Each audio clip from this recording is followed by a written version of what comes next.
But I also have a photograph that I can't show right now. Maybe I'll show it tomorrow during service, of the tent being used by the Kingdom Academy participants. And it's not good. It's not good. It actually looks like it's sitting in the middle of a river or a lake because it is completely flooded. I don't know if there are any people inside that tent or not, or what they did. I'd like to hear the story. But yeah, there's been a lot of water there, a lot of water, and there in the Indianapolis area where the King and the Kingdom Academy are located currently. All right, so let's pray for everyone there. Let's pray for the King and his family, for Cook Chinneman and his family, and for the Kingdom Academy participants, and for everyone else who is in the area, that they can endure that environment, adapt to that environment, and overcome that environment, and remain healthy. Let's go to our Rhema. I'm in Philippians 1 again. I don't know why I keep coming to Philippians 1. You know, I go through this, and there's no bookmark or anything. There, just that's where my finger keeps stopping. So anyway, on this page, let's go to, let's see, where was it? I was going to go to, hold on a second. Oh yeah, 20.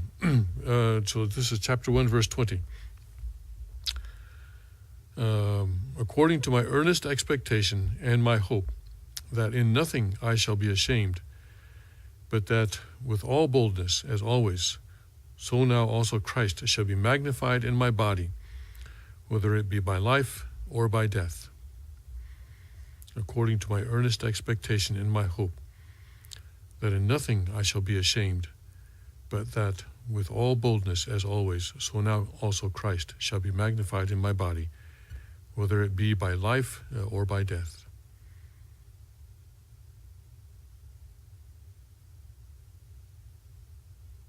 Aju. I have no words for this today, that in nothing I shall be ashamed. Yeah, we are not ashamed about anything, about Father, about what Father gives us. Sometimes Family Federation says, there are only about 50 or 60 or 70 people up there in the woods of Pennsylvania.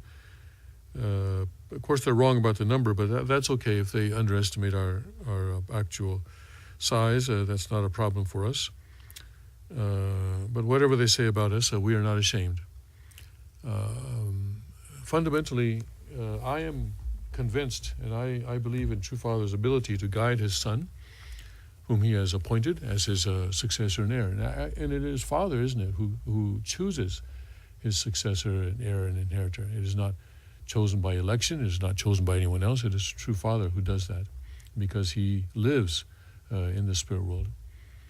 And I believe in the King's ability the second King's ability to follow his Father, to unite with his Father's direction. And so we are not ashamed by anything that what is happening here, what we are doing.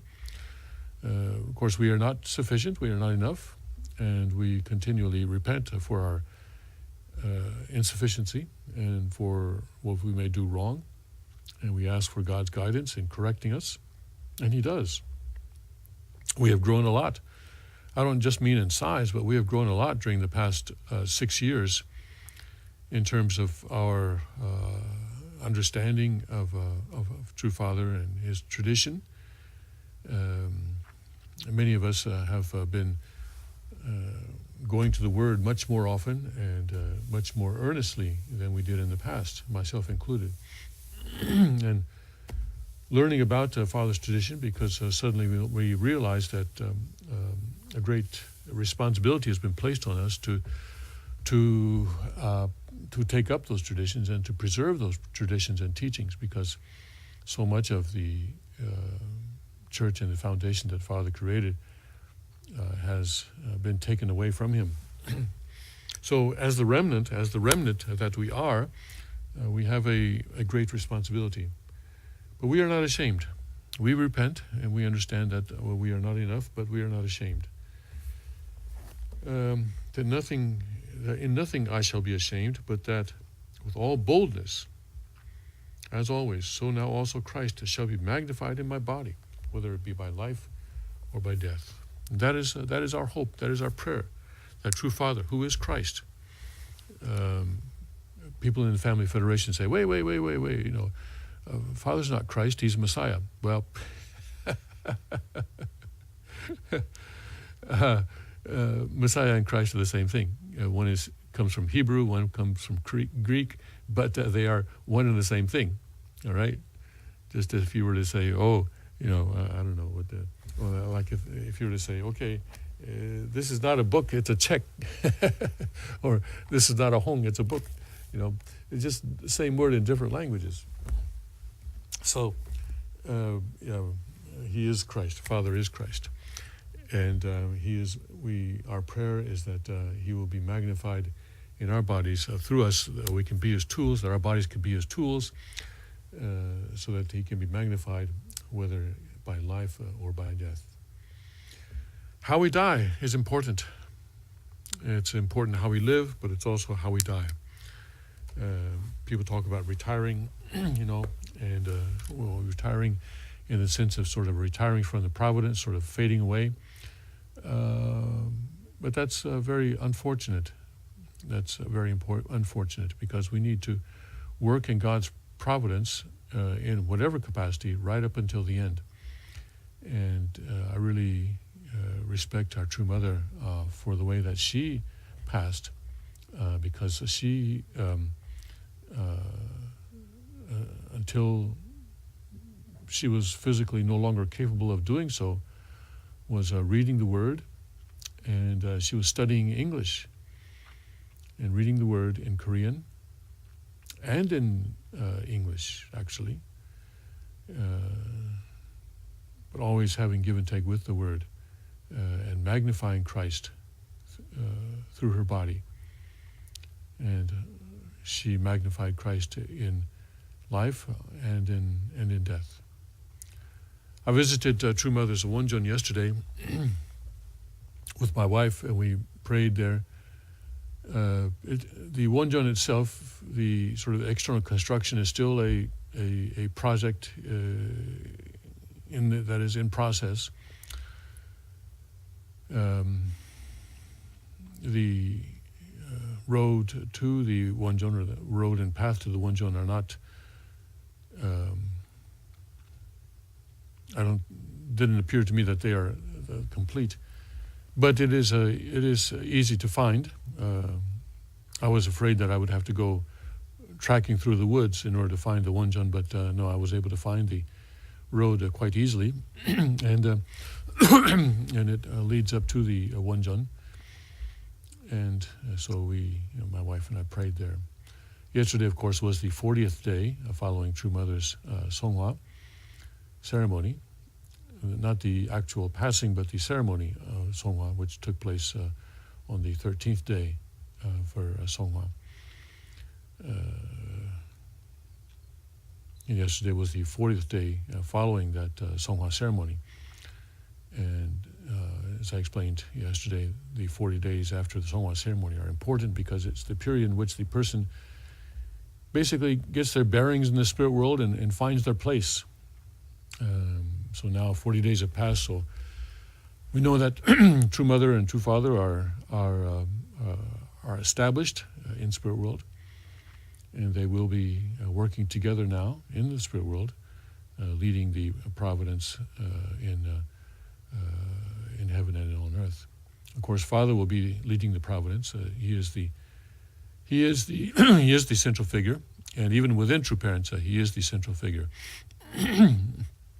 True Mother rotates around him, and she derives her authority from him. I'm sure that she will be appearing to people in your dreams and perhaps visions, but to always remember that we must not worship her, that we can respect her, but we do not worship her.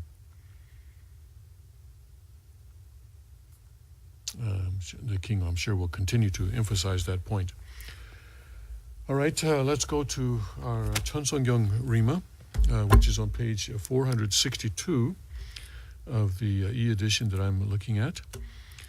And this is the book on the true family, chapter 5, section 3.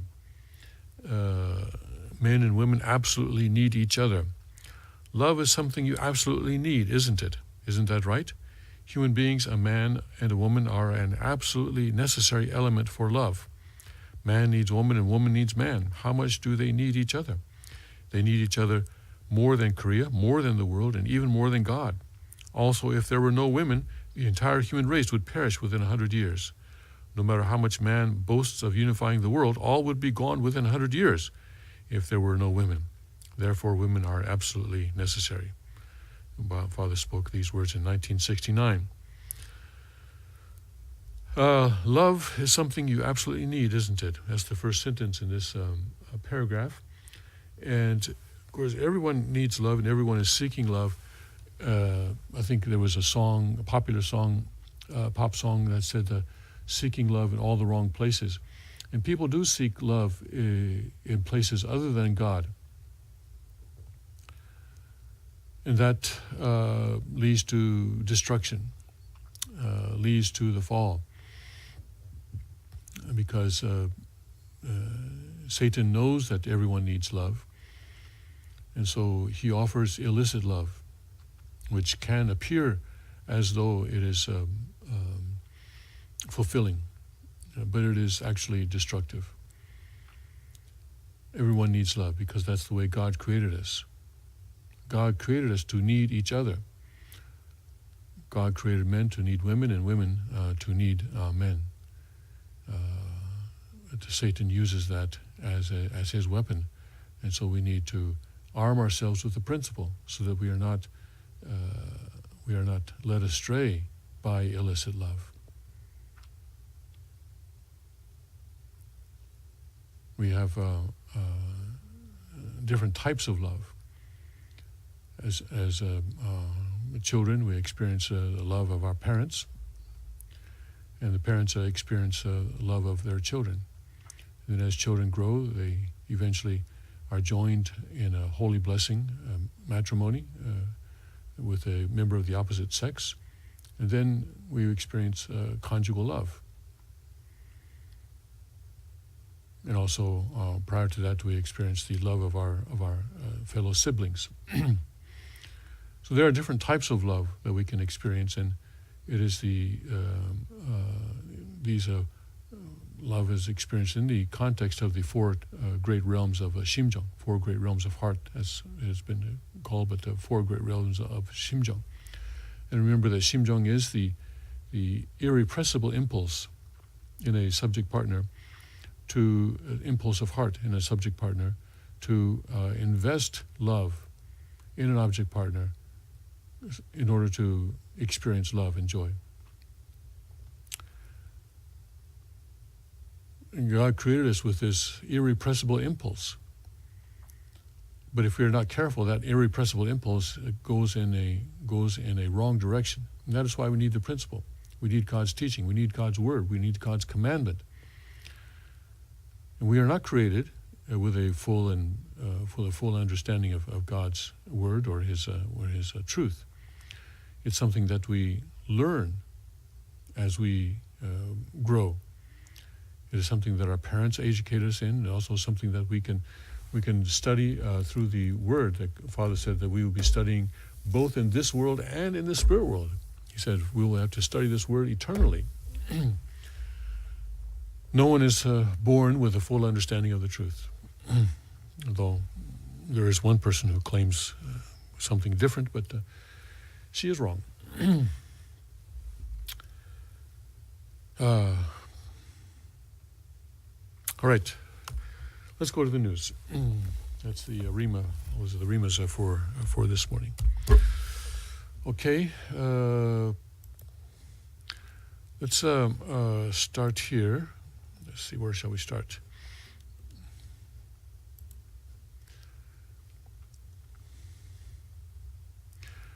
Let's start with President Trump's speech at the National Rifle Association yesterday.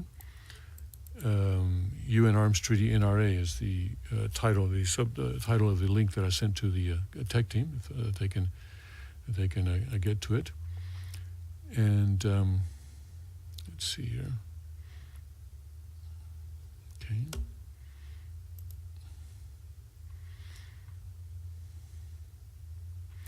And President Trump made an important announcement during this speech. He announced that the United States is withdrawing from a treaty in the United Nations with regards to the arms trade. And this is a treaty that the Second Amendment people had a problem with because it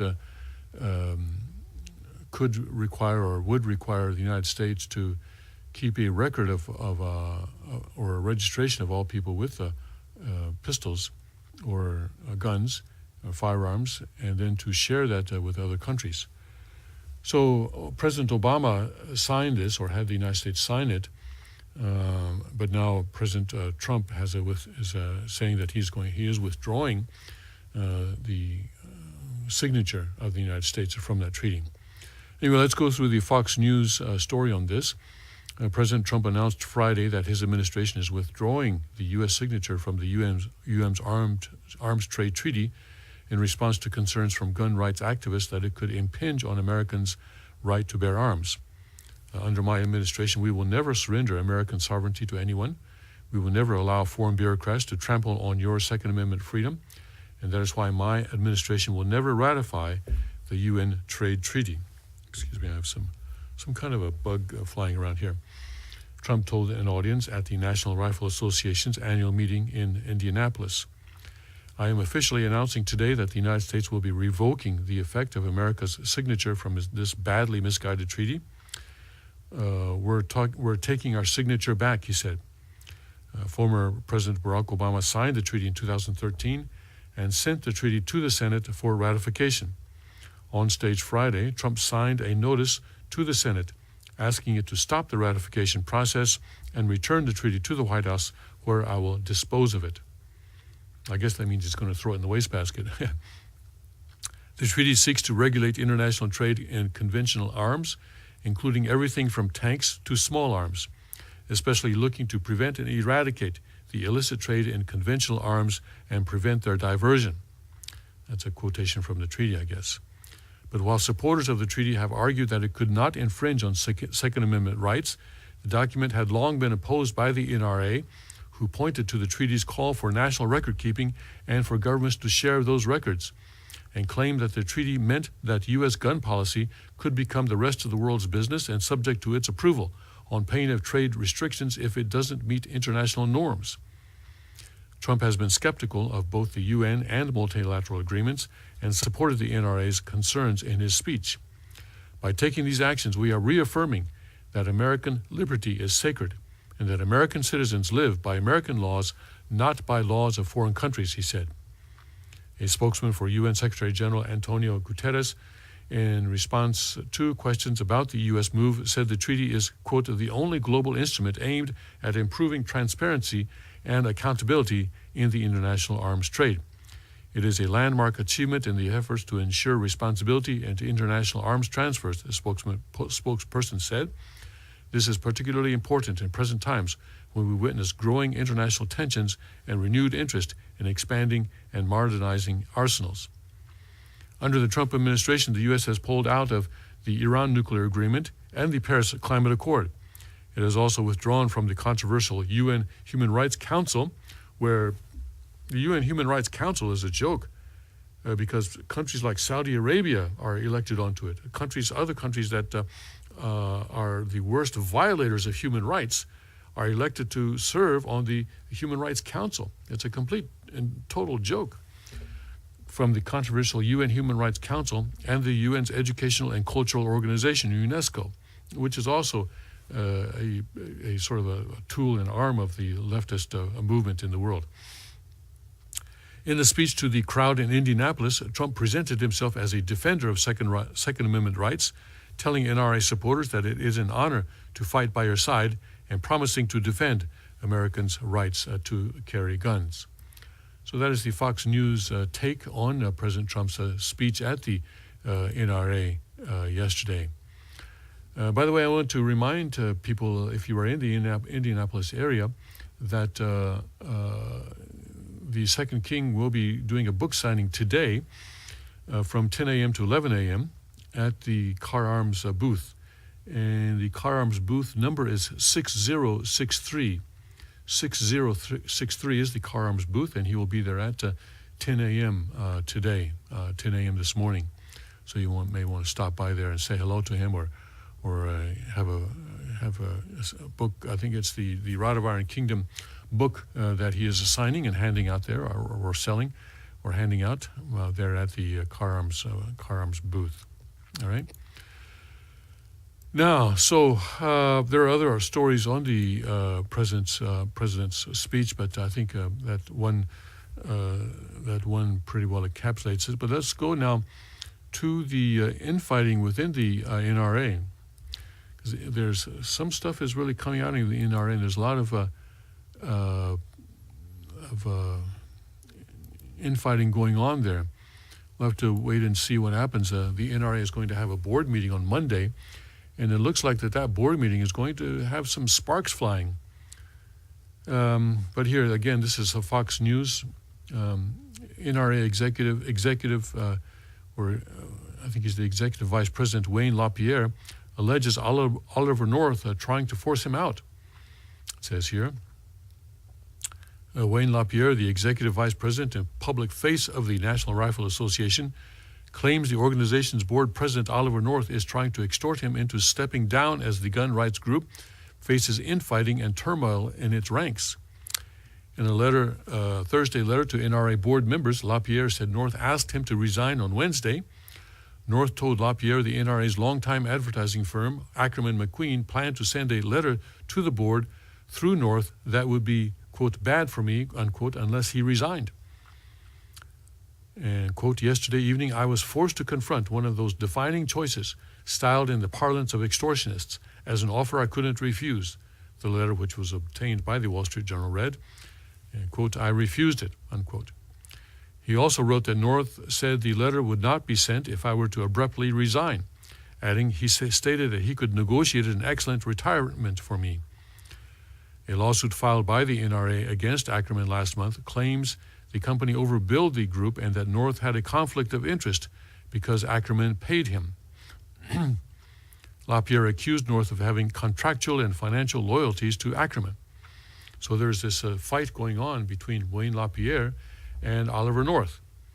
And it has to do with the involvement of the advertising firm, Ackerman McQueen. And based on, just what I've read, it's hard for me to judge what's going on and what's what. Usually in these cases, there's something else going on beneath the surface. But we can only deal with what we know, what we see. Anyway, this is a quote from LaPierre.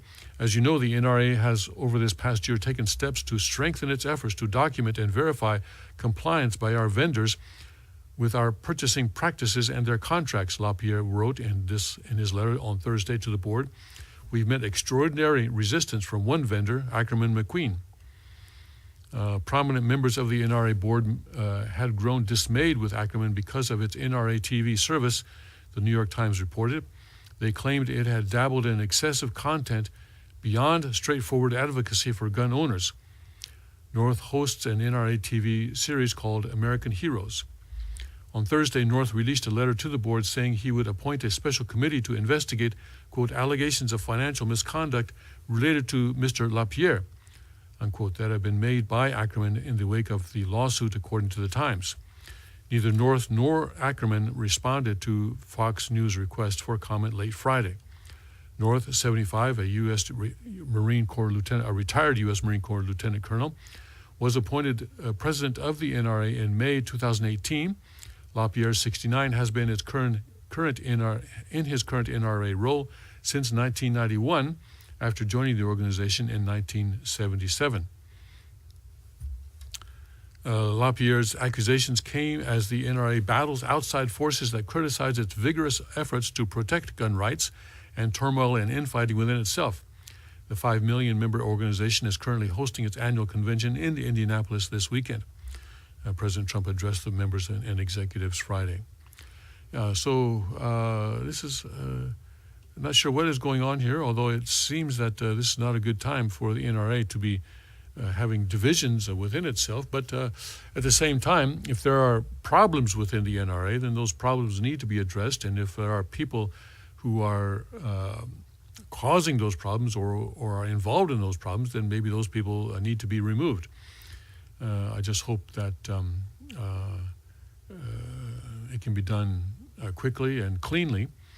But I guess what's happening is that it has to do with NRA TV, and we have not shown NRA TV in a while, but NRA TV is apparently doing more than just advocating for gun rights. And the Fox News quotes the New York Times story briefly, and I read the New York Times story, and it went into a little bit more detail about what NRA TV is doing that is causing this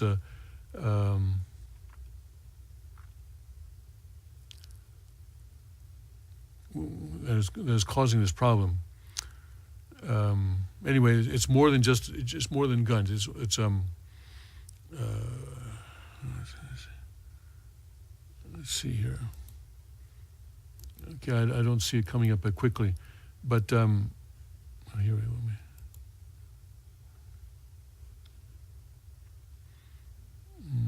I wasn't planning on going to that story, so I didn't prepare it. But it's it's more than just gun rights. It's like the American Heroes, for example, is not necessarily related to gun rights, is it?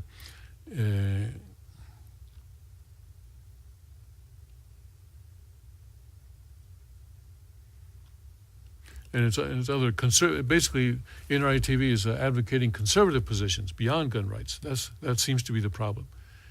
And I think Wayne LaPierre feels that this is not what the NRA's mission is, but Oliver North feels differently, I guess, and so there's this fight. And I don't know. It's it's hard for me to. I'm not able to comment right now on what's going on. Maybe God is up to something here. Maybe God wants the NRA to change in a certain way. Anyway, we'll see what happens. There's going to be a board meeting on Monday, and I expect that some kind of a result will be coming out of that. So perhaps we'll be addressing this issue again on the Tuesday King's Report. All right, so that's the situation with the NRA. Let's go next to the GDP, the gross domestic product. I've been saying that the forecast for the GDP in the first quarter were something like 1% or less, but guess what? It was wrong. It came out at way above that. It came out at 3.2%. Whoa, bam. So I'm going to look at the Hill article on this, which points out that, it's great. 3.2% is great. It's better than having 1%, but as I've always been saying, the U.S. economy, there's some very disturbing things going on underneath the U.S. economy. The debt, all right, the debt concerns me greatly because it is unsustainable. So the U.S. economy's growth right now is fundamentally something very, very wrong with it. Unless I don't think there is an unless. I don't think there is an unless. It's simply unsustainable, and it's not going to be sustained. I'd like to say unless XYZ is done, but there is no unless. So anyway, let's look at The Hill, which is a kind of a leftist publication, but I think they say some things, stuff that's important for us to know. Let's see here. Keep getting these pop-ups that are getting in the way. Appearance can be deceiving, and in the case of the first quarter GDP report, that definitely is the case, The Hill says. The headline growth figure of 3.2% easily exceeded expectations and is being touted as evidence that economic activity is steaming along. In fact, let's see, this is an opinion piece actually written by Stephen Stanley. Who is Stephen Stanley? Let's go to the bottom here to find out who he is. He is the chief economist for Amherst Pierpoint, whatever that is. Anyway, he's somebody who, I guess, studies the economy. And I've read this, and it I find a lot in this opinion piece to advise me, and so that's why I'm sharing it with you now. In fact, while I'm more optimistic than most regarding the outlook for the economy for all of 2019, the first quarter was not nearly as strong as today's release would suggest at first glance. The primary surprise in the first quarter GDP report, at least relative to my projections, was that inventories were accumulated at a pace that was even faster than anticipated. It is no shocker that inventories are high, as firms spent the second half of last year trying to rush imports of goods from China into the country before the next tariff hike deadline. Usually imports and inventories tend to move together, as firms hold imported goods and domestically produced merchandise as well, either on store shelves or in warehouses for a time after they enter the country and before they are sold. The first quarter of this year was thus a rare case where both inventories and the net exports category pushed in the same direction. Inventories added roughly a percentage point to growth, while net exports added another 2/3 of a percentage point. The story here is understandable. Exports rebounded in the first quarter as China resumed purchases of U.S. goods, particularly food products, after halting such buys last year in the heat of the tit-for-tat tariff fight. At the same time, once the March 1 deadline for the U.S. to impose a tariff hike on Chinese goods was postponed indefinitely early last quarter, U.S. retailers and wholesalers no longer had an incentive to stockpile goods. Thus, imports fell in real terms from the inflated levels of late last year. Even so, non-farm inventories continued to accelerate in Q1, which I suspect may mean that there were imported goods that failed to get counted as inventories right away late last year. Perhaps they were still in transit. In any case, real final sales to domestic purchasers, which is simply GDP minus inventories in trade, provides not only a more stable gauge of economic activity, but also more directly addresses the underlying strength of the economy by measuring domestic demand. That variable rose by at only a 1.4% annualized pace in Q1, marginally better than I had projected, but the worst quarter since 2015. Consumer spending growth was soft, as it has been in most recent years in the first quarter.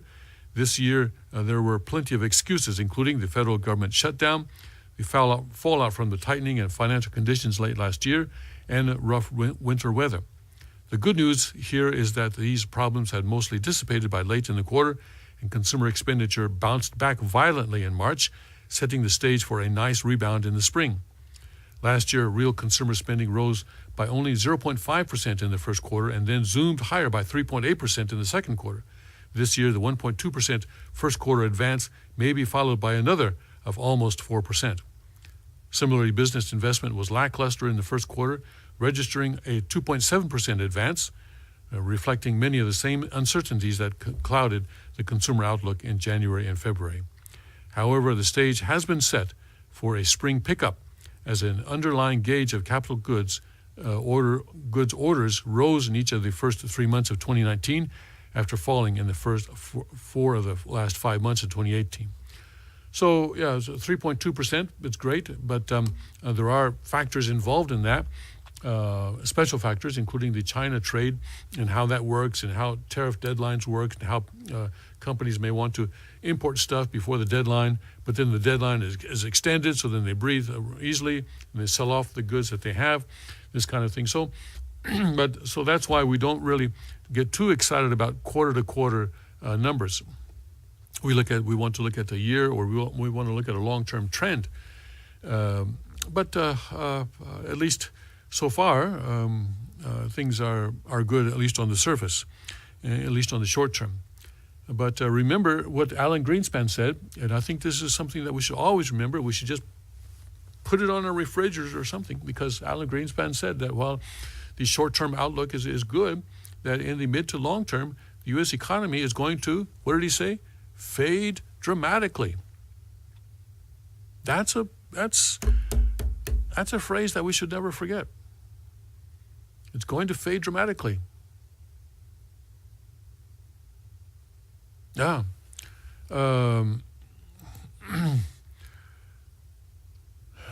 Unless, is there an unless here?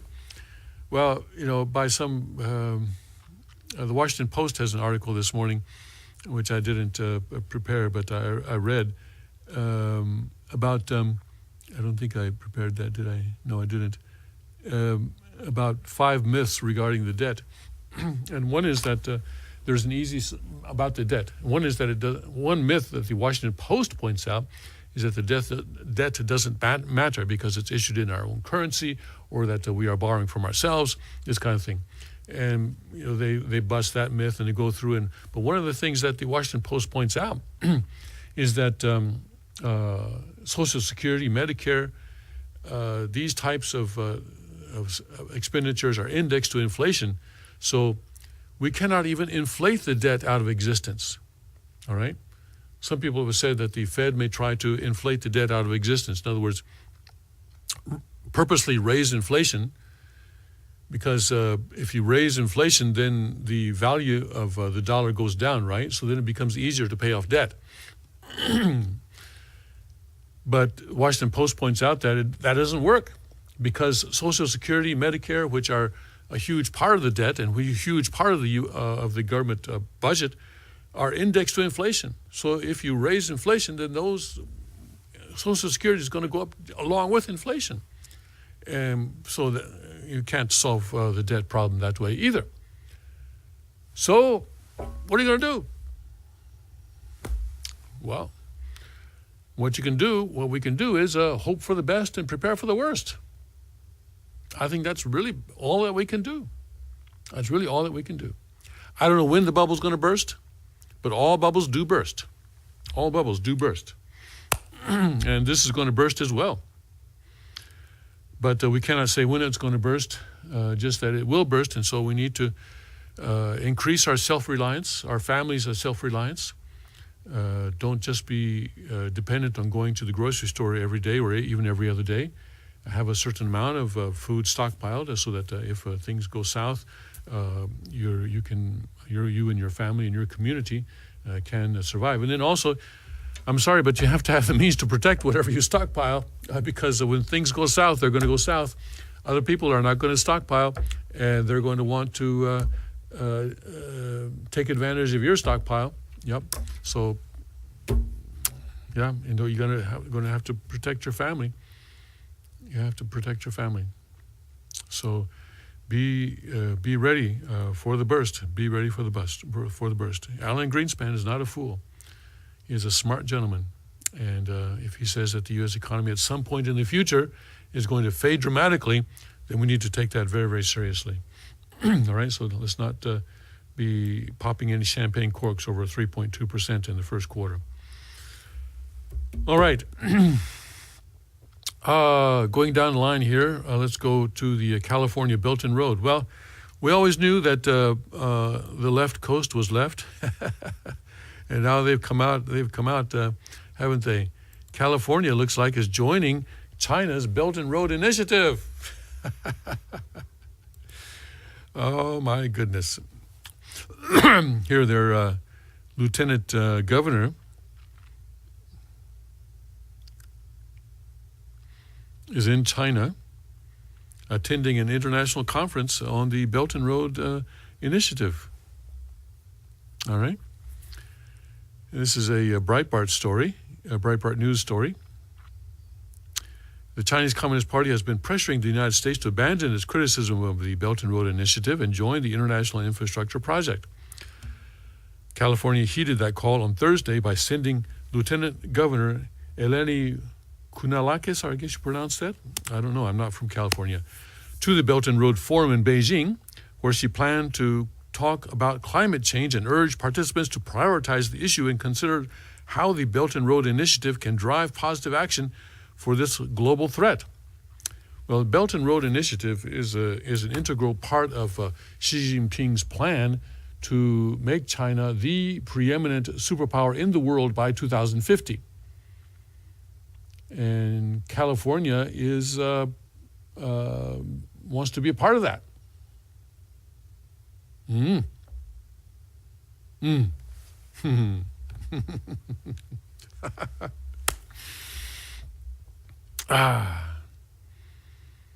California has been talking about secession, hasn't it?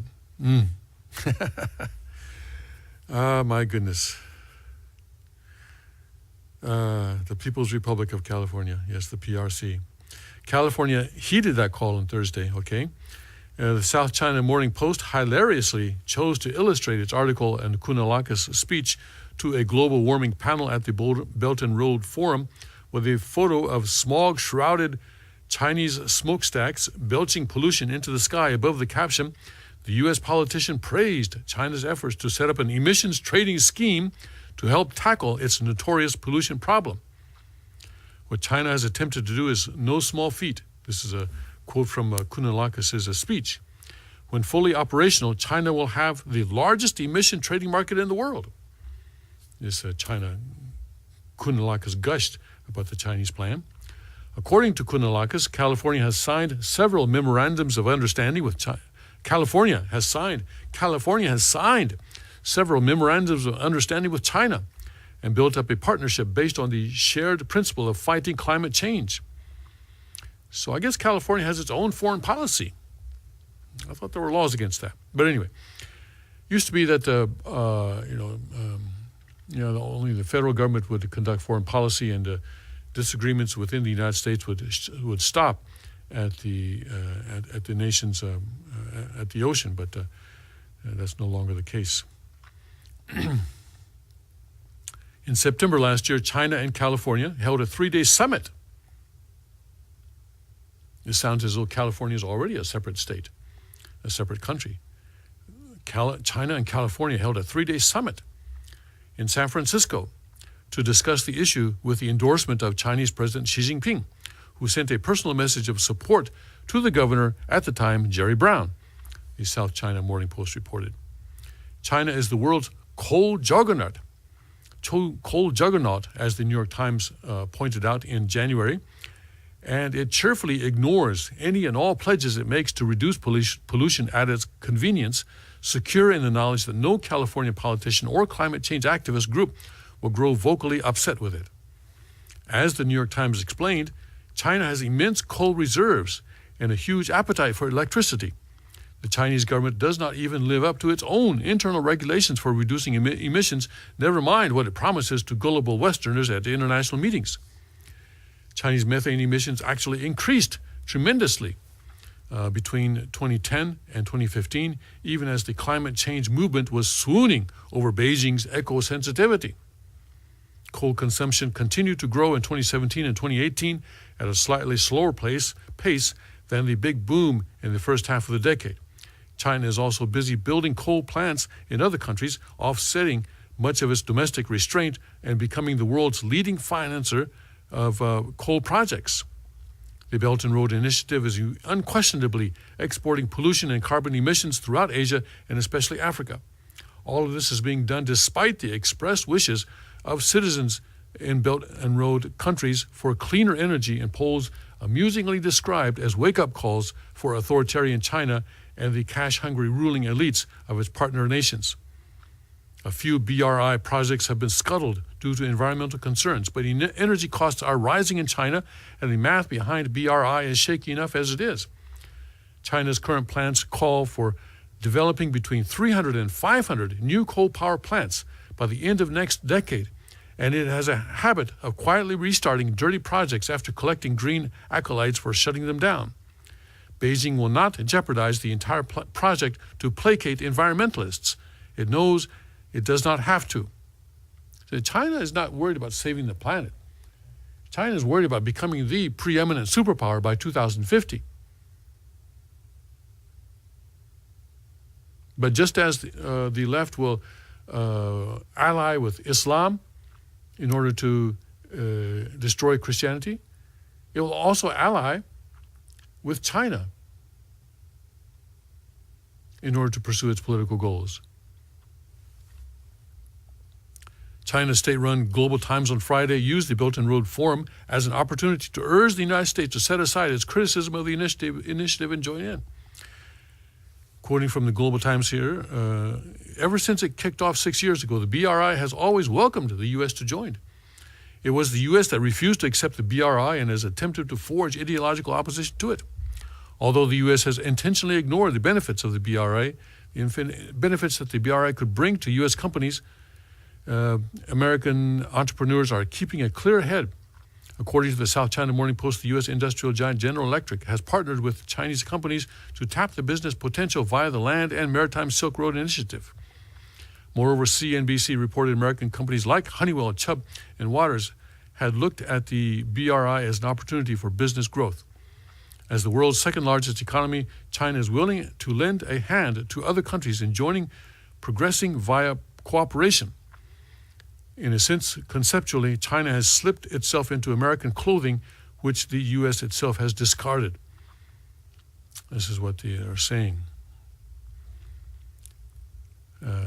So anyway, the Global Times says if Washington still claims itself as the leader of the world, if it wants to benefit more from the global growth and keep its leading status, if it wants to make the initiative operate conform to U.S. rules, join BRI as soon as possible. Joining BRI as soon as possible is the best way. So anyway, that siren call from China. Beware of sirens, though. Sirens, were in Greek mythology were these, I guess, goddesses or nymphs or something like that were on these rocks, and they would call out to the passing sailors, and these passing sailors would be so infatuated with them that they would crash their ships into the rocks and die. So this is China's siren call. If America is tempted by these siren calls, we will certainly dash our ship of state into the rocks, and America will be destroyed. So, and that is, of course, China's intention. That is their intention. So let's stay clear of that. But California, however, is answering the siren call and is headed for the rocks. Headed for the rocks. Yep. And if they want to secede and become a separate country and go join with China, I guess go for it. Let's see what happens. There'll be a good example for the rest of the world to see what happens when a country joins with China. Oh, my. Boy. All right. But, of course, the Vatican is very much speaking in a similar vein. The Vatican has said that the EU, the European Union, is an example of a supranational state. This is the kind of thing that needs to happen. Yeah? So here we see the leftist elite of California joining with China, and then the Vatican lifting up and praising the EU. Well, yeah, because the EU is kind of modeled after China, where you have unelected bureaucrats making decisions for hundreds of millions of people in Europe. And the Vatican is good with that, yeah. And here, see, this is an article, I guess, by Thomas D. Williams, a PhD. Is this an opinion article? It doesn't really say. The European Union is, quote, an example of what could become a supranational state, unquote, according to the Pontifical Academy of Social Sciences in the lead-up to a major conference against nationalism. So Vatican is going to have a conference against nationalism, and it's against nationalism, promoting globalism. Vatican wants to promote globalism, and they're going to have a conference on it, all right? In its full court press for globalism and international migration, the Vatican insists on describing nationalism in exclusively negative terms, opening its concept note for its May 1-3 conference, this is next week, by saying that the world is facing today a growing threat of nationalist revival, which leads to mutual rejection and enduring conflicts. The Pontifical Academy has apparently decided ahead of its conference that nationalism will be treated as the enemy, rather than looking at both sides of the issue and the root causes of growing interest in national sovereignty. facile recourse to accusations of xenophobia and racism is always easier than honest debate. Some political leaders, this is the Vatican, used to play with the national, I guess they mean accustomed to playing. Let me correct that for them. Some political leaders accustomed to playing with the national feeling of their people and build a hostile image of the other, the text reads. This must be a translation from the Latin or something. It doesn't really make very good sense in English. Anyway, this very common tendency continues to cause conflicts among nations. We witness a worrying tendency, this is still the Vatican talking here, worrying tendency of nations or nation states to close themselves, insisting on their supposed interests, it states. Globalization and migration inspire the fear that nations could lose their cultural identity and their political independence. In its discussions, the Pontifical Academy would benefit from an open debate of these very real concerns. Is it not possible that renewed nationalism in Europe is the fruit of a heavy-handed approach by Brussels that actually has threatened the cultural identity and political independence of EU member states? Okay, so apparently this is I guess this is an opinion piece, and the author makes a very good point here in that question. That it's actually Brussels' heavy-handed approach that is causing all this reaction from the grassroots level. Brussels is very much against democracy.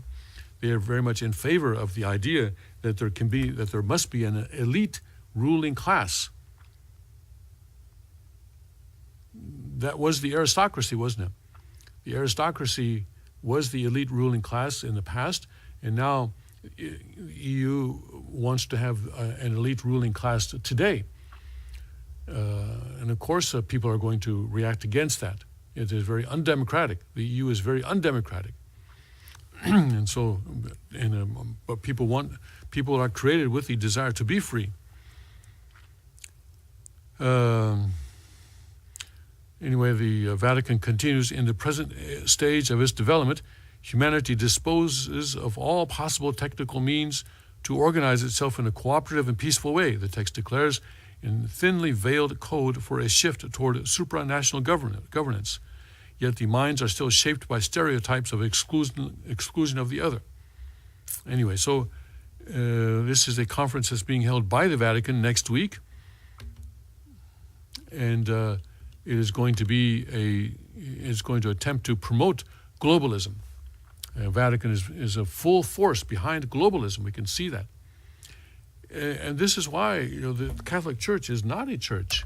It is a political movement that is guised in religiosity, and it takes advantage of the fact that there are about 1 billion people around the world that consider it authoritative. And it is using its quasi-religious authority to pursue political goals, like globalism. It is not giving people an opportunity or a forum to develop a deeper relationship with Christ. It is not concerned about salvation. For example, it teaches against abortion, but it does not excommunicate those politicians in the United States that favor abortion. Nancy Pelosi, a Catholic, all right? The governor of New York is a Catholic. These are all strong proponents of abortion. Even the governor of New York, even post-birth abortion. How can such a phrase even exist? But the Catholic Church does nothing about them. Governor Cuomo, does nothing about him. Because they are full force behind the leftist political agenda. And they are using their quasi-religious authority to push that agenda. And this is why Jesus is going to bring judgment down upon them. Hey, listen. Think of how upset Jesus was when he saw money changers in the temple. And think how Jesus must feel now to see what's going on in the Catholic Church. He's going to use weapons much bigger than just a whip to bring down the Catholic Church. So when we see cathedrals burning, I don't think we should just automatically assume that this is somehow Satan's work. It's Jesus. It is Jesus bringing judgment down on the Catholic Church. He's going to destroy it. He's going to pull the whole thing down. Yeah, I tell you, stay away from the Vatican. Stay away from the Vatican. Well, some Pentecostal churches are also being burned, and so I wanted to point that out. So going to the next story here, we have one Pentecostal church. Where is this located? Pennsylvania, actually, Bethlehem, Pennsylvania. There's one church in Bethlehem, Pennsylvania, that caught fire for the second time in 1 week. I don't think that's the fire of the Holy Spirit. No, actually, they arrested a man. The Iglesia Pentecostal Church de Bethlehem in Pennsylvania burned for the second time on Thursday, after the first was determined arson. Another heartbreaking blaze consumed the church roof in the wee hours of Thursday morning. They already burned what we love so much, the inside, So what else, I guess, until they see it to the ground? I guess they won't let it go. A church leader and pastor's daughter, Nitza Colin, told CNN affiliate WFMZ. I said, who would do such a thing?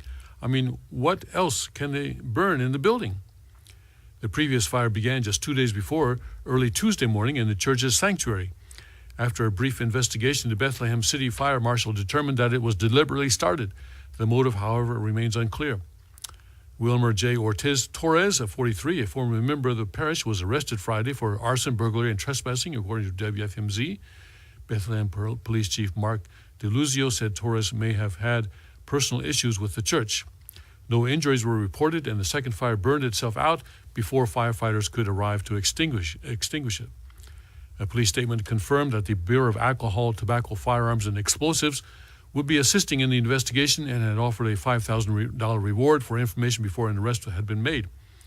WFMZ reported it appears to be an isolated incident, and police do not believe there is an ongoing danger to the community. As the investigation and repairs continue, First Presbyterian Church of Bethlehem will offer congregants a space to worship. Well, that's good. But I think this is it's not just Catholic churches that are being burned. It's also other churches. So we need to be careful in our own church as well. Make sure we lock up at night and set the alarm and so forth. Do our 5% in protecting our church so that it cannot be invaded by Satan in this time of judgment. All right, so that's but we are going through a time of judgment. That's true, and so things are going to happen. But we need to look carefully at what is happening to determine which direction God is moving.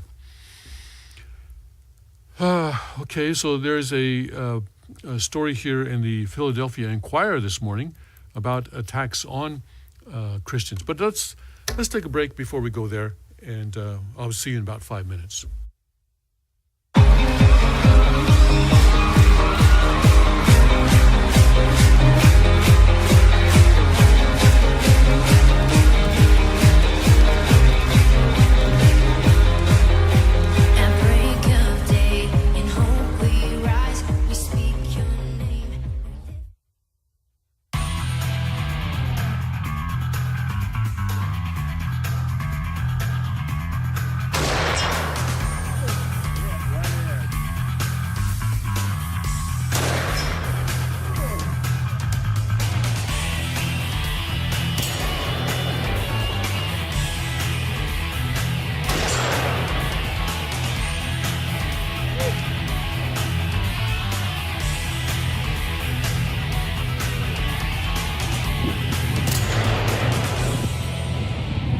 Folks, and look at what I've got here today. My God, take a look at this.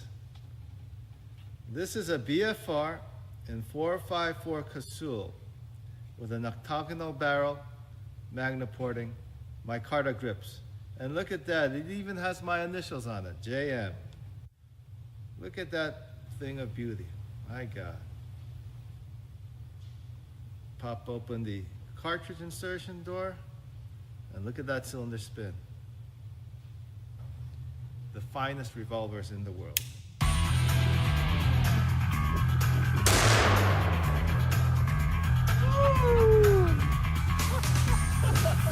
That's a cannon. That's a cannon.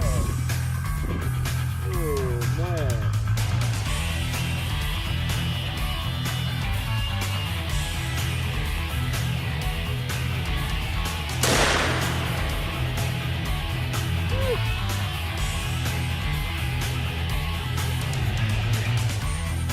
Pretty accurate, though.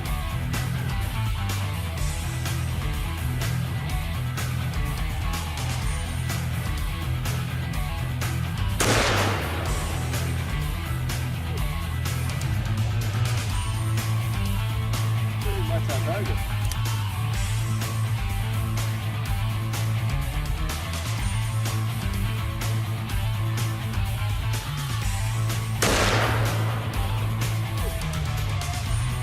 Oh boy! Massive reaper.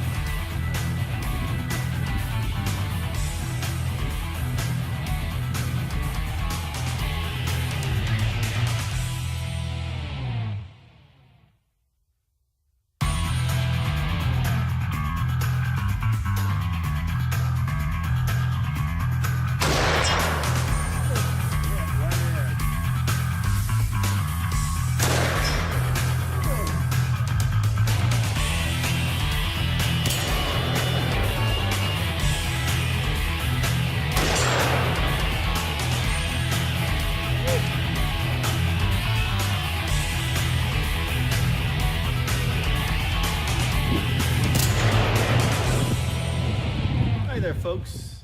And look at what I've got here today. My God, take a look at this. This is a BFR in 454 Casul with an octagonal barrel, magna-porting, micarta grips. And look at that, it even has my initials on it, JM. Look at that thing of beauty, my God. Pop open the cartridge insertion door, and look at that cylinder spin. The finest revolvers in the world.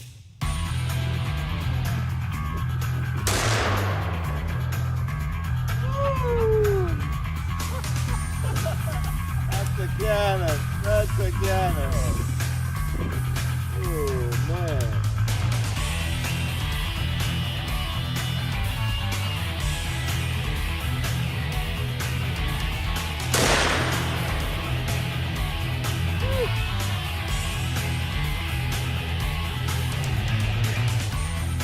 Pretty accurate, though.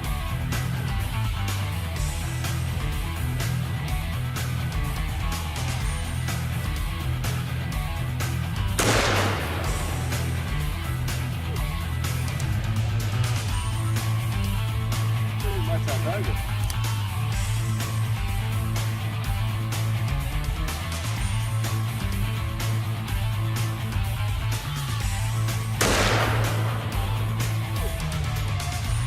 Oh boy! Massive reaper.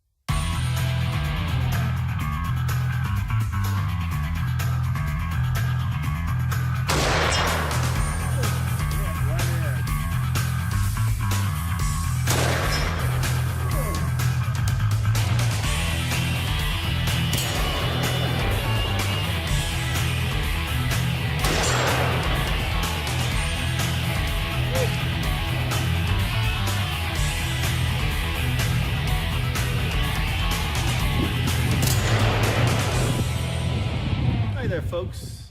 And look at what I've got here today. My God, take a look at this. This is a BFR in 454 Casul with an octagonal barrel, magna porting, micarta grips. And look at that, it even has my initials on it, JM. Look at that thing of beauty.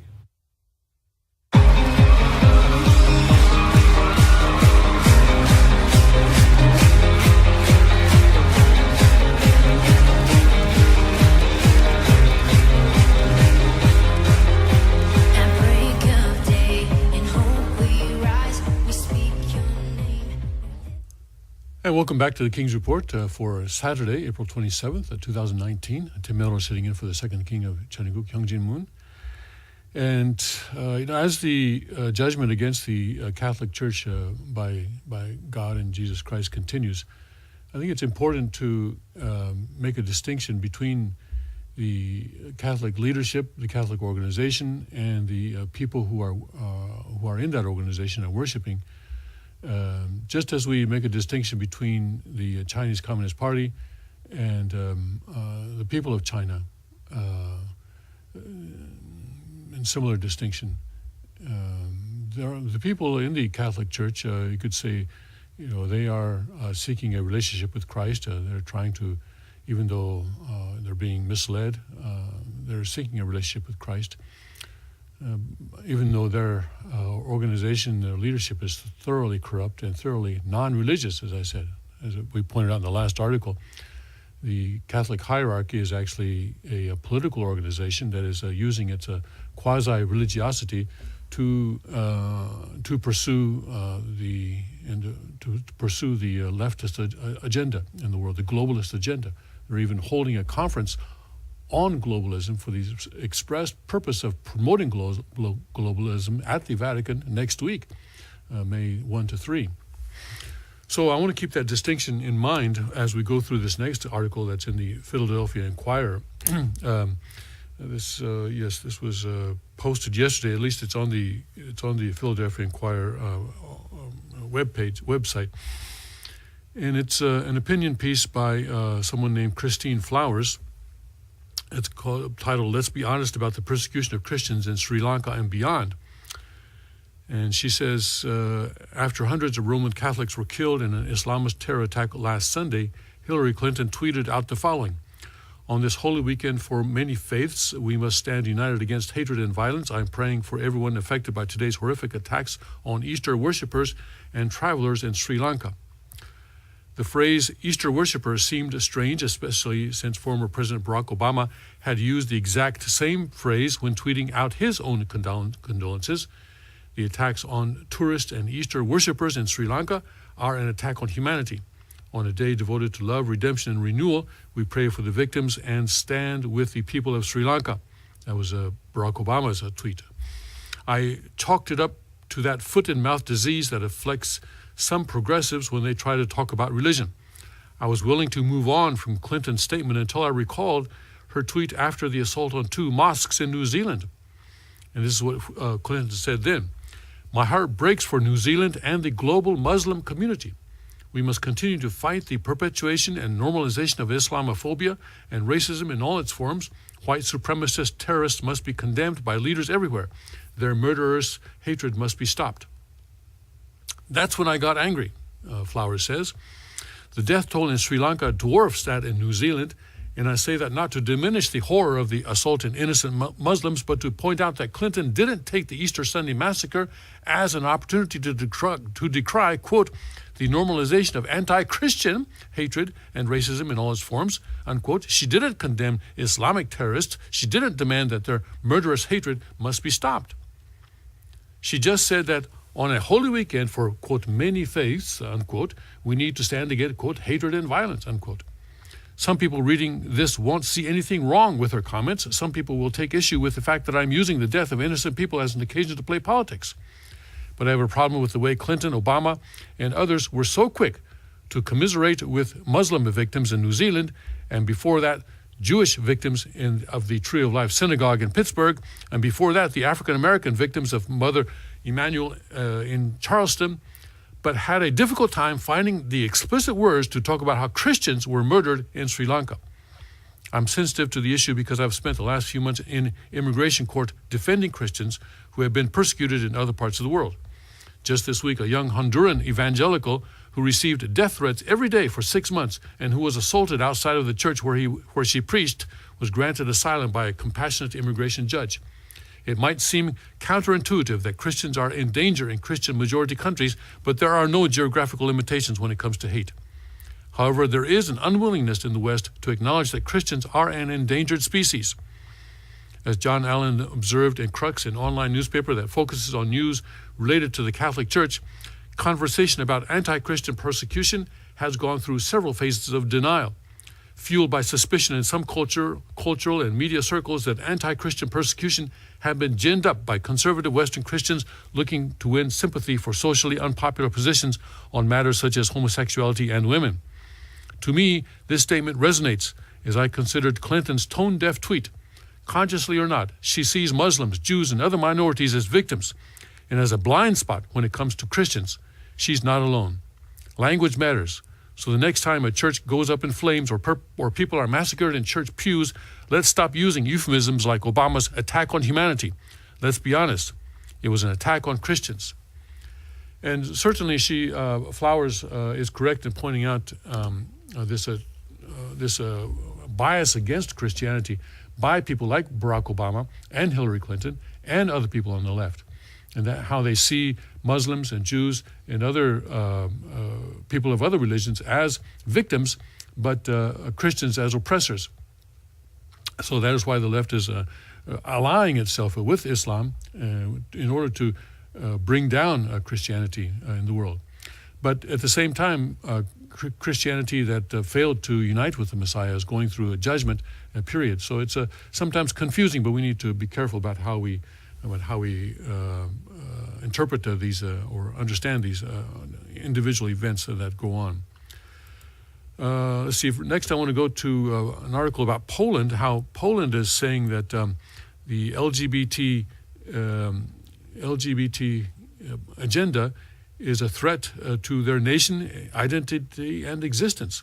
And that also has to do with the Christianity, because Poland is a strong Catholic country, Catholic believers that even resisted the attempt by Soviet Union and the Soviet-controlled communist administration in Poland to destroy religion in Poland. So there's a very deep-seated faith in Poland and Polish culture, and they're pushing back against the attempts by LGBT forces to undermine that kind of culture and faith. LGBT campaigners' demands, such as gender ideology and the promotion of alternative sexual lifestyles to young children at school, presents a serious threat to Poland, the head of the nation's ruling party has said. And this is, by the way, why Poland is having so much trouble within the EU. They get support from the EU, they get financial support from the EU, but I think, but they really are pushing back against the EU, against this kind of thing and also against the migration thing. So I have to see what happens with Poland in the EU in the future, and with the EU in general. Speaking at a conference organized by the group Catholic Action on Wednesday, Jaroslaw Kaczynski denounced an attack on the family and children following the signing of a 12-point LGBT declaration by Warsaw's liberal mayor. We are dealing with a direct attack on the family and children, the sexualization of children, that entire LGBT movement and gender, he said, denouncing gender theory, which claims that sex is a social construct and that people can choose their own gender, and that the Warsaw Declaration says must be promoted in schools. This gender theory is being promoted in an incredible number of schools. Really, these ideologies all over the world. These ideologies, philosophies, all of this is imported. These are not internal Polish mechanisms, Kaczynski told the conference. They are a threat to Polish identity, to our nation, to its existence, and thus to the Polish state, he added. Communism was not defeated when the Berlin Wall fell, the Law and Justice Party leader said, asserting that freedom of speech and religion are under attack from a post-1989 formation of pro-EU and media forces which have been deeply hostile to the church and Polish patriotism. Well, it's the same thing. This is Hillary Clinton and Barack Obama. This is the same movement that they refuse to acknowledge Christians as victims because they are attacking Christians. And they are attacking Christians also through this gender theory. The Roman Catholic Church in Poland was among voices highly critical of the Warsaw Declaration, expressing deep concern over education plans, declaring schools must adopt LGBT inclusive education guidelines, warning that the plan contradicts the constitutional right of parents to raise their children according to their own belief. Remember what happened in Birmingham, England, when there was a school that tried to teach this gender theory stuff, this LGBT stuff, and the parents were outside demonstrating, saying, where were they saying? Well, anyway, they were demonstrating with things like my body, my choice. No, they were saying my children, my choice or something like that. And they were demonstrating. Well, it turns out those parents were not Christian. They were Muslims. They were Muslims. Christian parents aren't demonstrating. Why? Why aren't they demonstrating? They're just lying down and being walked all over like this. But Poland is standing up. But try to teach that LGBT inclusive gender stuff in schools where the parents are Muslim, and you get into trouble. Teach it in Christian schools or places where the kids' parents are Christian, and there's no problem. Yeah. So anyway, the World Health Organization and UN produced comprehensive sex education demanded by the document were previously described by Kaczynski as a great danger, with guidelines promoting transgender ideology and homosexual lifestyles, as well as safe access to abortion and the sexual rights of children, with learning objectives for pupils aged 9 to 12, advising they should be able to describe male and female responses to sexual stimulation. Yikes. Yikes.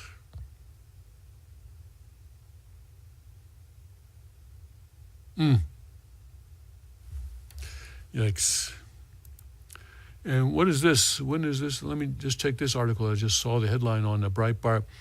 Something about Poland having a referendum on EU membership. Okay, this is last year in June. Okay, well, I have to look at that later on. Okay, so yeah, Poland is pushing back, and we need to push back. Parents need to push back against this kind of stuff.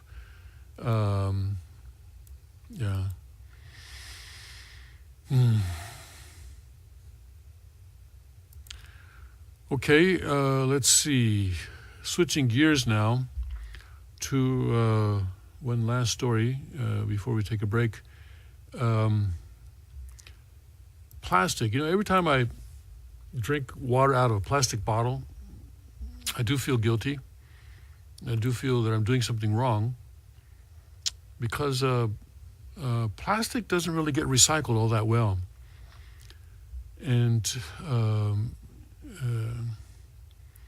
America apparently was sending a lot of our plastic waste to China, but then China decided it doesn't want it. And now it's been going to Malaysia, or other countries as well, but one place it's been going to is Malaysia. But now Malaysia says it doesn't want it. So what's going to happen? And you see these stories about the Great Pacific Garbage Patch or garbage gyre, where we have this big gyre of a waste that's circling around in the Pacific Ocean that's as big as the state of Texas. Whew. Boy, I tell you, someone's going to have to clean it up.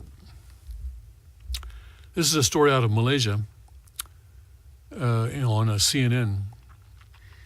Dozens of laborers and factory operators sit handcuffed in rows on the pavement of an industrial park in Malaysia.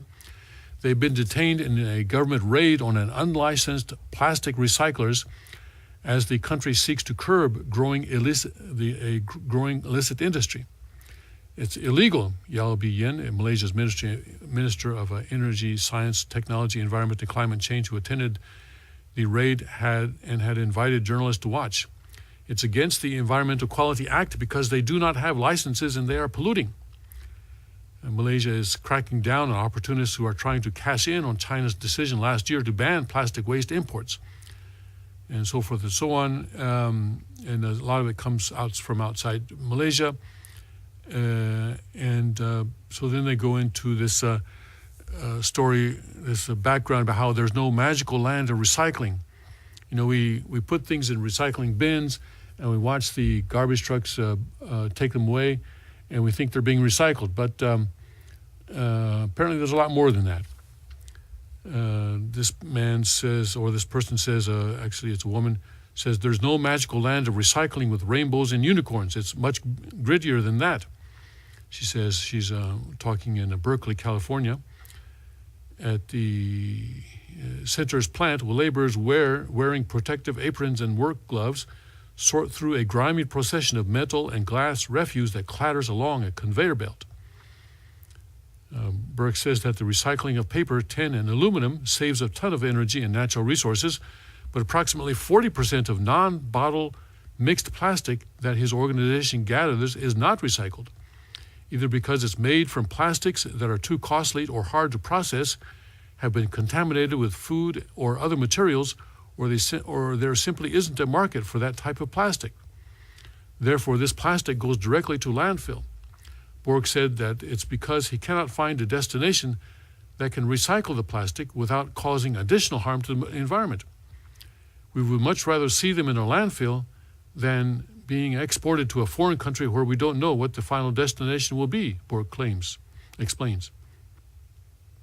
Once unrecycled plastic scrap leaves the facility, it becomes an internationally traded commodity that normally goes through different hands en route from the point of origin to final destination, making it hard to track. To ensure its plastic was being properly recycled, the Berkeley facility carried out an experiment using a GPS locator to track plastic waste. They learned that their shipments ended up in China and Malaysia. There, Burke said, local environmental investigators found signs of plastic dumped in ravines and waterways. For the plastic that did reach a recycling factory, there were reports of poor working conditions and contaminated water being discharged into local creeks from such facilities. We think it's a real problem that mixed plastics from recycling programs could end up being dumped in the environment in developing countries, Burke said. I had a thing on my Facebook page, post on my Facebook page. Let's see here. Can a tech team go to my Facebook page? What was it? One child of a family federation blessed couple, someone who was at least born as a second generation, developed something using a gourd or something like that, right? I think it was using as a gourd. Go to my Facebook page. It was something that would substitute for plastic, as I remember. Wow, what was that? Do you see my Facebook page? Well, go down a bit there. Go down there. Oh yeah, here it is. Biodegradable coffee cups. That was it. Yeah. That's what it is. In a bid to cut down on plastic waste. Yeah. This was a story in the Telegraph that the British paper Telegraph, because these kids had developed biodegradable coffee cups grown in molds made out of, what are they made out of? Gourds, right? Or fruit. What kind of fruit? Gourds, that was right, yeah. Fruit of the pumpkin family, which are grown inside 3D printed molds to make them the perfect coffee cup shape when picked. Yeah. And they got their inspiration from Japanese watermelon farmers that make their watermelons grow in cubical shapes, or rectangular shapes, so that they're easier to ship. They're instead of being round, if they're cubical and have corners, and they're easy to stack and to ship. And they got their inspiration from that to create these coffee cups, the biodegradable coffee cups made out of gourds, so as to cut down on plastics. Isn't that great? Yeah. well, I don't know how they're doing. This was a little while ago. When was that? This was about a month ago that I posted this on my site, on my Facebook page. Yeah, more power to them. Yeah, we need to cut down on plastic consumption, that's for sure. All right, let's take a break, and we'll come back with a special guest. Right?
Boy, wasn't that fun shooting this Tommy gun today? It's always fun shooting Tommy guns. This one especially, it's just absolutely gorgeous.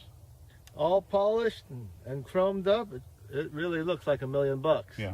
Elliot Ness would have loved one of those. Yeah, and it's available right now in your favorite dealer, and you go pick one up. Yeah, just have him call your distributor. I mean, the gun, was initially made way back in the 27 is this one. Yeah, model 27. I was surprised by how quick it knocked down those plates. Oh, 3.5 second run, under 3.5 second run, knocking down a plate right. 341. I mean, the gun is heavy. It's about 12, 14 pounds, especially with this drum. But it's surprising how quick you can go with it. It would actually make quite a good self-defense rifle at home. If I climbed in somebody's window and they were aiming that at me, I think I'd get out of there real quick. So that sounds about right to me. Just the intimidation factor alone. Fire!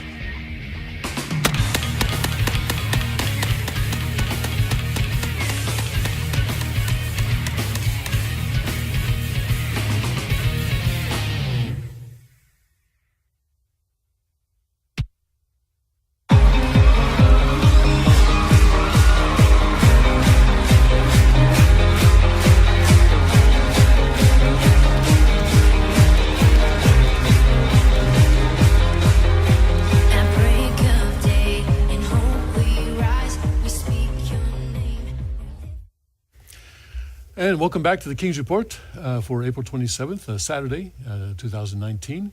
And I'm joined now by Adelaide Sumita, Queen Adelaide Sumita in the sanctuary community. Yes? Yes. I thought you were wearing a crown a while ago when you first came in. Yeah, but it was crooked. It was crooked. It was crooked. Okay, all right. So anyway, I asked Adelaide to come on because we have a lot of news recently about immigration, both legal and illegal, and about what's happening on the U.S.-Mexican border. And we see news these days about the mother of all caravans, as it's being called by the press, coming towards the U.S. or trying to come towards the U.S. The most recent story I see here in the Washington Examiner is that it's expected to arrive in Mexico City any day now. So they still have a ways to go till they get to the U.S. border. And also this morning I see reports that in New Mexico, those Customs and Border Patrol checkpoints that are set up along the highways within the 100-mile distance of the border several of them have been shut down in New Mexico because the CBP needs the staff to handle asylum applications on the actual border. President Trump has declared a state of emergency. Democrats say that's just fiction. It's not made up. It's not true. So anyway, I've been feeling, that Adelaide's got a lot of stuff to say on this. So I asked her to come on. Took a little while for her to make up her mind. And at first she said, "You're not going to like what I want to say." But actually, I love people who say things I don't like, I don't want to hear. She said, "You're not going to like what I have to say," or something like that. But I love people, because if someone tells me something that I want to hear, I don't know if they're being honest. But if someone tells me something that I don't want to hear, I know they're being honest. And I value honesty, okay? So when she said that, I wanted her on the show even more. And today I'm very, very happy, because I've been looking forward to this, and I've been talking about this on previous King's Reports, that we're going to have a special guest on Saturday morning to talk about this. So here we are. Fantastic. Praise God.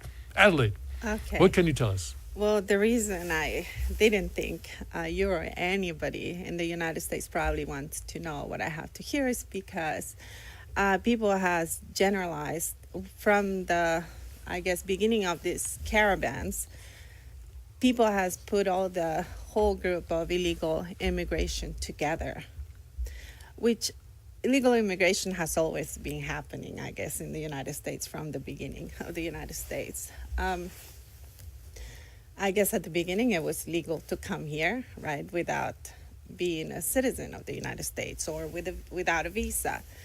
One thing is that in Mexico and in many other countries from Latin America, it's very difficult for a Mexican person to get a visa to come to the United States unless you have money. So if you have that economic background that they require, that kind of people is not going to come here to work. So a lot of people from Mexico has come here to work and has worked very hard, and they have become citizens of the United States. I can say I'm one of them. Oh. Yeah, when I came here, I did not come legally. I didn't actually initially have the goal of coming here and working. I was not planning to stay. But I did come because I was prompted by my brother to come. And I was already in the border, and I thought, why not?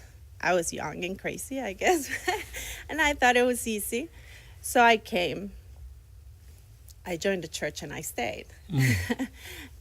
So my family, more than half my family live in the United States. And the only ones who came here legally from my family specific are my parents. Everybody else, nobody would even try to get a visa because we couldn't get it. That's what we thought.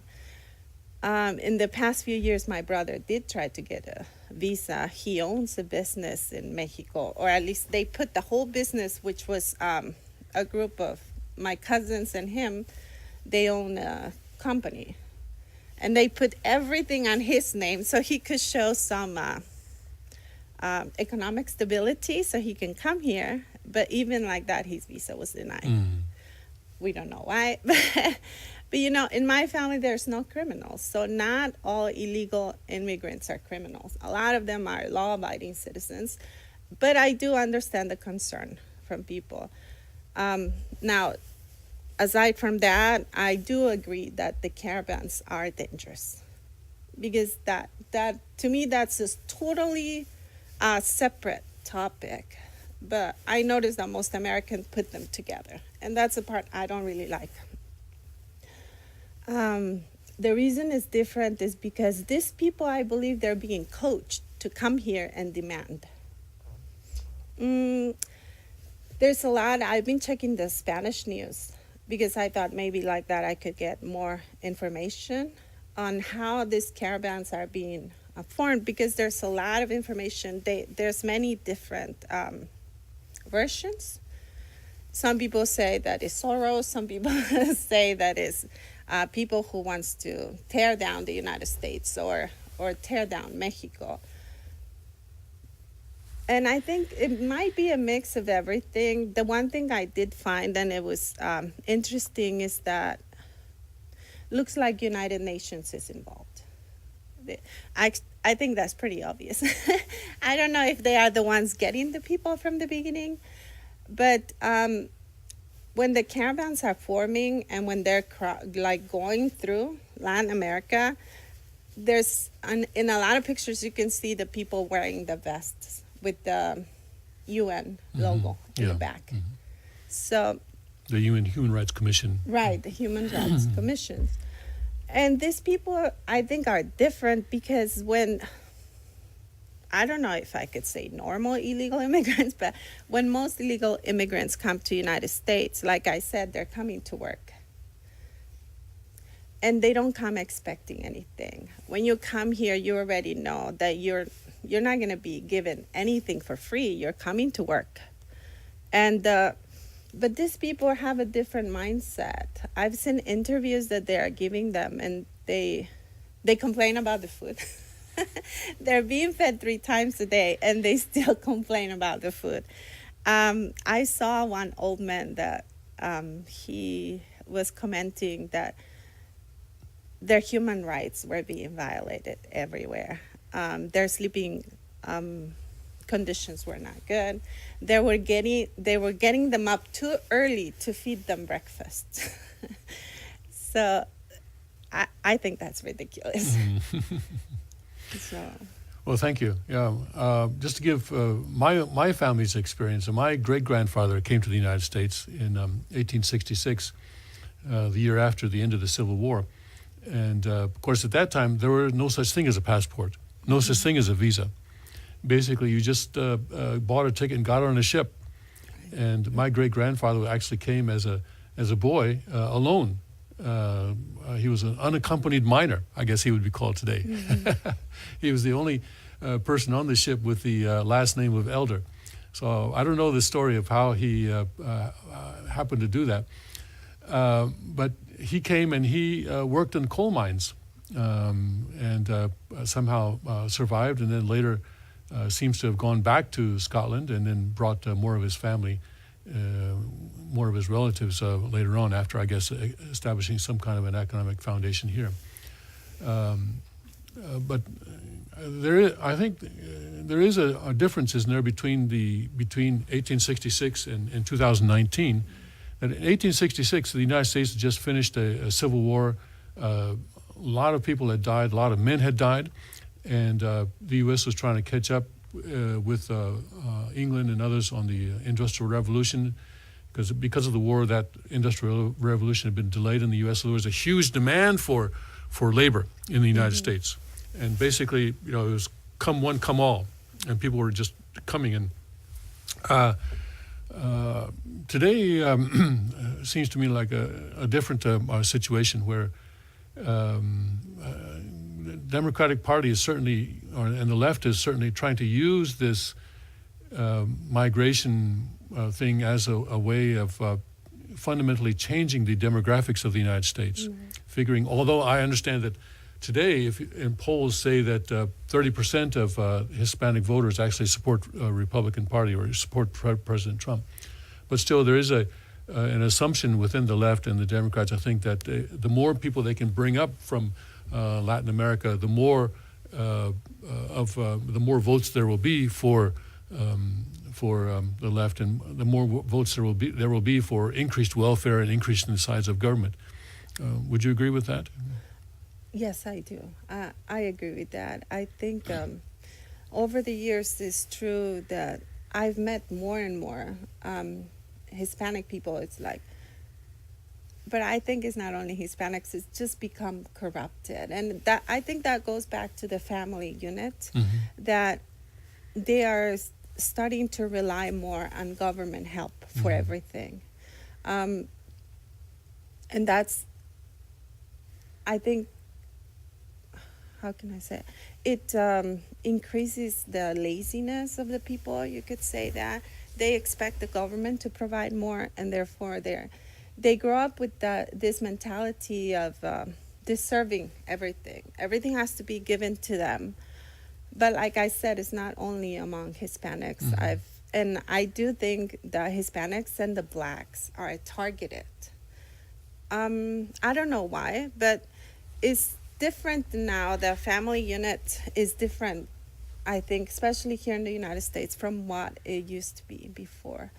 Before, a Hispanic family would never even think of putting their grandparents in a old people's house. And now it's expected. They think, oh, we have to work, and The children go to school, nobody can stay with the parents. I guess I lost my train of thought, but that in itself, it becomes irresponsible. People become irresponsible as a whole. And going back to the immigration situation now, when I see these caravans, I just cannot think. As a mother, I would never put my children at that kind of risk. Yeah, I measured on Google Maps the distance between Tegucigalpa, Honduras, the capital of Honduras, and the U.S. border. I think I measured it to Tijuana, or I guess to Tijuana. And it's about the same distance as New York to the West Coast, 3,000 miles. So I'm just, imagining a family in New York making the decision to go to the West Coast, saying, okay, if we can go to the West Coast, there will be better life for us there, so let's go. That's a huge decision, especially if you don't happen to have a car or something like that. So I'm just trying to imagine the situation of these families or these people making this decision in Honduras, say, okay, let's leave our home today and head for the United States. That's an incredible decision. Yes. And I can't imagine myself making that decision. There must be a tremendous sense of desperation in people's minds to be able to make that kind of decision. I think that, but also I've seen reports of people from Honduras and from Guatemala, people who still live there and they wouldn't leave. And I sometimes compare it to maybe the situation of my hometown. It may not be the same, but it's gotten pretty scary, especially the last few years. But I think there is somebody pushing something, promising things, and telling them that everything's going to be okay for them to make that decision to come, because they seem to come feeling protected. Right. They are provided buses, they are provided trucks and things to go through. Plus, they're provided food and shelter. May not be the best food, may not be the best shelter, but it's there. And even like that, I wouldn't do it. Because if you think of the negatives, there's a lot of child abduction. That's right. Yes. And then, especially in Mexico, I think it's dangerous. There's a lot of drugs. And they're talking now about, in this caravan, there's a lot of people infiltrating who actually are doing the organ harvesting. Really? And also child trafficking. Yeah. So that at least that's one of the things that the government in Mexico is claiming. Last week, I think it was that they had a raid.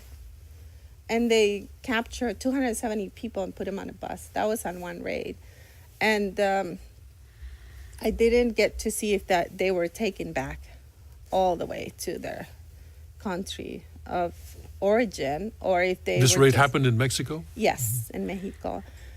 So the Mexican government is now trying to do something, and that is what their argument is, that there's a lot of organ harvesting, illegal organ harvesting, organ traffic, actually, they're calling it. And there's also a human trafficking going on. The cartels are using these caravans for their purposes, aren't they? I believe so. They use everything they can. Yeah. These past generations, the youth in Mexico has become, like I said before, lazy. The generation, when I grew up, to the generation 10 years younger now, there is a totally different mindset. When I went back, that was 2 years ago, and I saw them, they look like a different breed of people. They don't want to work. Most of them, of the people close that I could see around my family, and at that age, a lot of them are doing drug trafficking and things like that, which we would never think of doing. So I guess for that people, it's easier to do things that shouldn't be done. I also wanted to ask you more generally about the cartels, because they are part of the problem, because they are especially strong along, isn't it, within Mexico? Is it true that the cartels are perhaps more of a force along the northern part of Mexico, along the U.S. border, than in other parts of Mexico? That's my impression, but maybe I'm wrong. I think that's a key place, but they're actually been very strong in the South. Even in Mexico, a few years ago, the citizens militias started. That's right. I remember reading that. Yeah, it was really ugly around Chiapas, Veracruz, all that, the South. Some of those very famous tourist places that they're like ghost towns now because of the cartels. And they do things that a normal people would never even think of. So it is very scary. What's the solution to that? Is the Mexican government trying to? Because it's an attack on the sovereignty of the Mexican government. It's kind of like having a private militia within the country that is not following the central government and is sort of establishing their own realm of sovereignty there. Is the Mexican government trying to do something about that? About the militias? Yes, or about the cartels. About the cartels. I think the last few presidents, they were part of the cartels. That's right. At least that's what most people been reported think. that they were bribed. Yeah, that they received money from the cartels. Yes. This new president, to me, I can't read him because The press is calling him a leftist. he really does look like a socialist to me. But from what other people say, that he may not be. So I don't know. A week or two or so ago, I read one article where he was nationalizing all sorts of things. So obviously he does. Socialism. Yes. It screams socialism. So which gives me concern that I hope that Mexico doesn't go the way of Venezuela, because to have a Venezuela a much larger size on the U.S. border would be a serious problem for the United States. Yes, and that's I did watch a while ago. There's some Christian prophet from Central America, and I think he's from Honduras, and he was saying that if practically spiritually, if Mexico falls, the United States follows, and I don't know if that's true. I wish it's not, because I don't think Mexico is that strong. It's not, because it's too much corruption. There is too much corruption. You don't think the current president can do something about that? Because he's sold the president's airplane, I guess, sort of the Air Force One of Mexico. Right. And he's riding around in a small car or something like that. Yes. So he's not using the normal trappings of presidency that other presidents have done. So he's trying to present the image that he's doing something about corruption. Right. Is he making progress? They say he is. I wouldn't know. It's not obvious. One thing that he's doing also, because my biggest fear with him is not that he's going to gather money like other presidents have. They just gather money, and when they go out, they go to Switzerland or whatever, right? But I don't think he's that kind.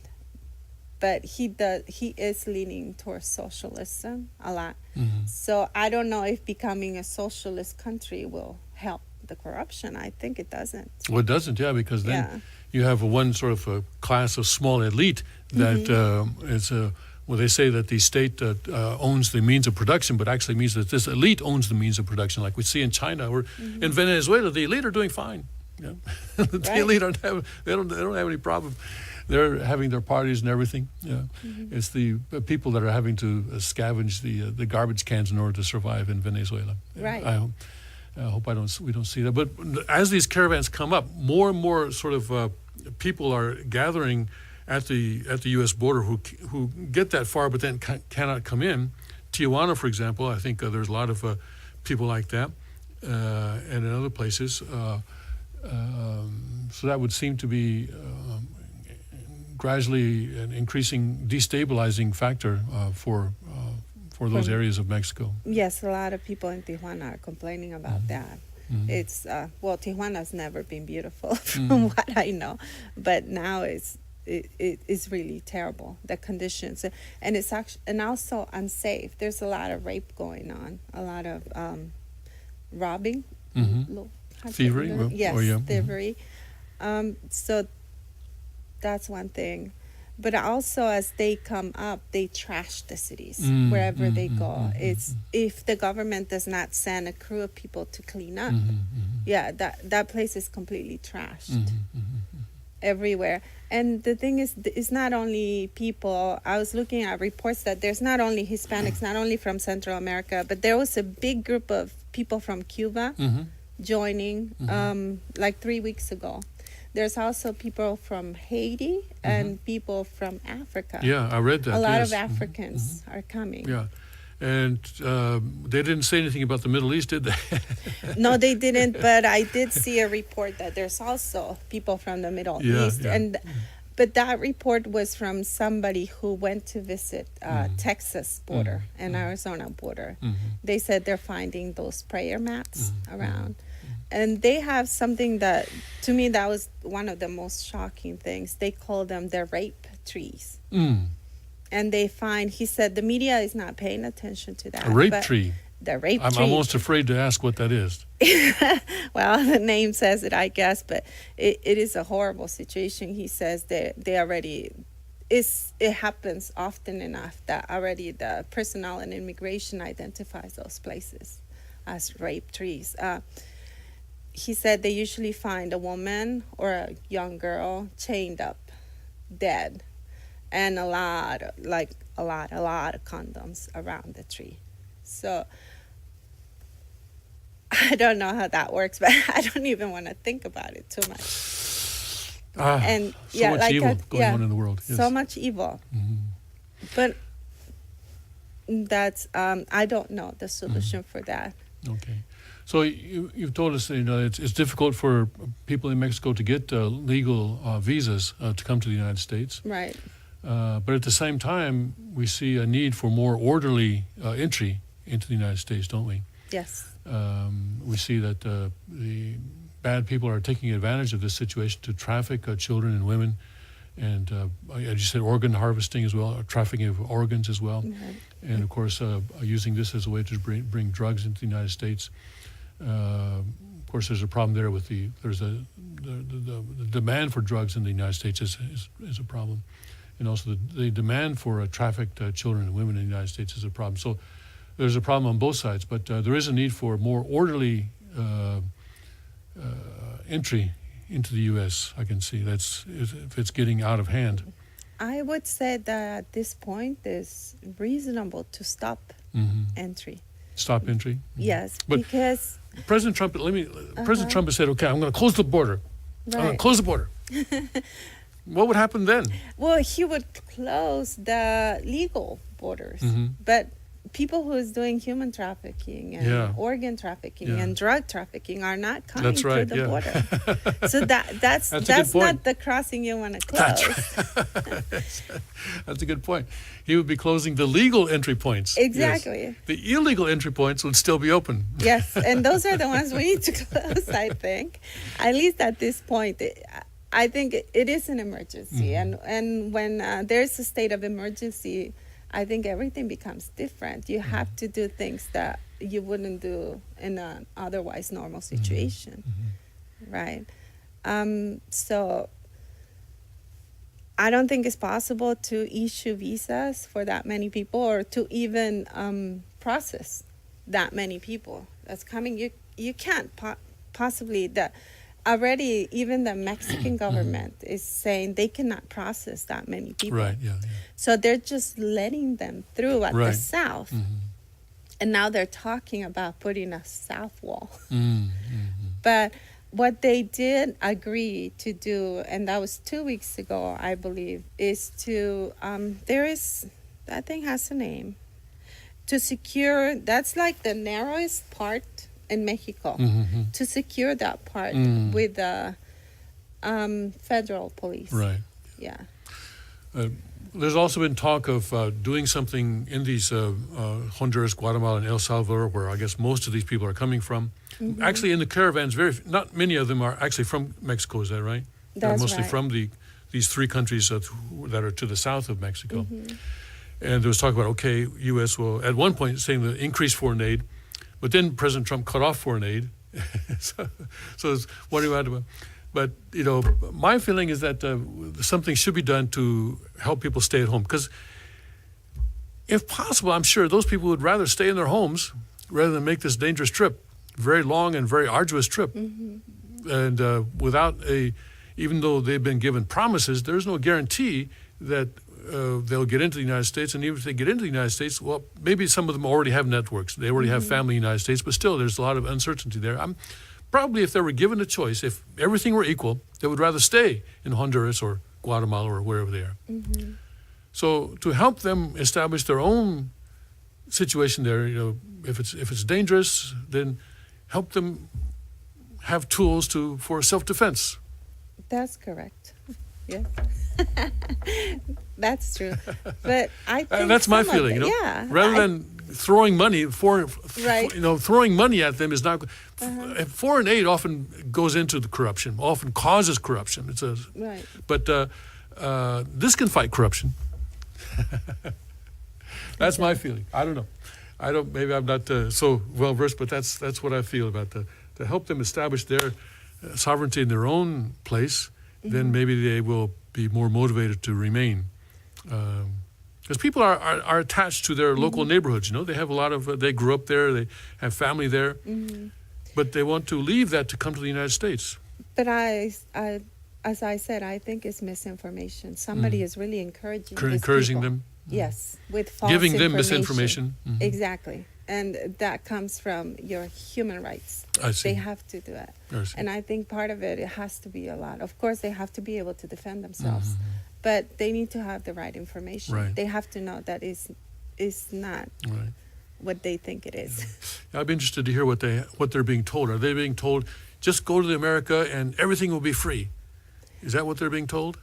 Looks like it. I've tried to find out, but it's not that easy. But there's groups forming on Facebook, on Twitter, and every platform. They have it.